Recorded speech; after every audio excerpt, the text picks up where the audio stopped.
Good morning, guys. It's January 11th today, and just want to make a few comments on Psalm 10. That was the reading for today, one of the readings for today.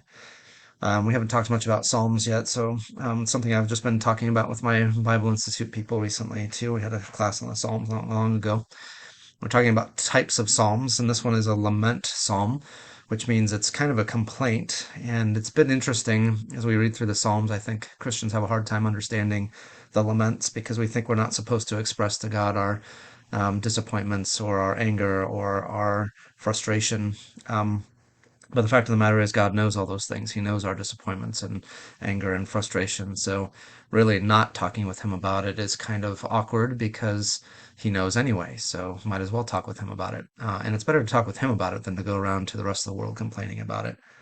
The psalmist here, I think, expresses things that are fairly common in our lives as well. He says, "Why, Lord, do you stand far off? Why do you hide yourself in times of trouble? In his arrogance, the wicked man hunts down the weak who are caught in the schemes he devises. He boasts about the cravings of his heart. He blesses the greedy and reviles the Lord. In his pride, the wicked man does not seek him. In all the thoughts there is no room for God." But then he also says his ways are always prosperous. Your laws are rejected by him. He sneers at all his enemies. He says to himself, "Nothing will ever shake me." He swears, "No one will ever do me harm." And I think a lot of people who are engaged in the things of the world often seem like they get away with it for a long time. They seem completely oblivious to what God is doing. But the psalmist cries out to the Lord in verse 12, "Arise, Lord, lift up your hand, O God, do not forget the helpless. Why does the wicked man revile God? Why does he say to himself, he won't call me to account? But you, God, see the trouble of the afflicted. You consider their grief and take it in hand. The victims commit themselves to you. You are the helper of the fatherless." And so God does, in fact, see the righteous from the wicked, and He will make all things right.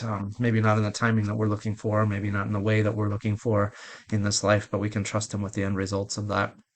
Maybe it seems like wickedness doesn't always lead to destruction in the short term, and that's probably true.